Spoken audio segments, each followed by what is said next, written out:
Een Canadees met Rotterdamse roots die in Britsum begroeven wordt. Een bijzondere combinatie, maar net eens zonder reden. Mijn oom heeft een sterke band met Britsum, vooral door zijn voorouders. De Beekjessen die hier begraven liggen, niet allemaal, maar veel.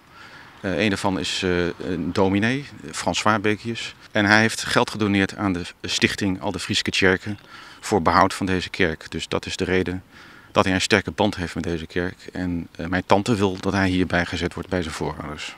Bij elke kerk jert een verhaal. Er is een soort mensen begraven in en rond een kerk.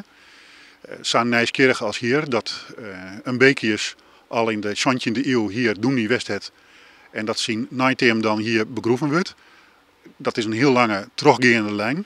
En dat maakt het net zo'n soort mij. Ik vind het heel bijzonder. Dat had ik nooit gedacht dat dit zou gebeuren. Ja, ik vind het heel mooi. Ja. Hoe zou die het zelf gevonden hebben?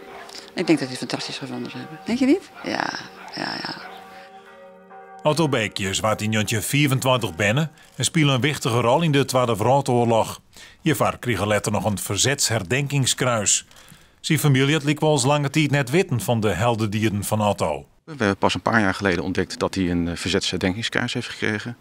Hij zat in het verzet in 1944 bij de Middellandse strijdkrachten. En hij heeft allerlei dingen gedaan in de Tweede Wereldoorlog in Rotterdam. En daar heeft hij dus ook die medailles voor gekregen.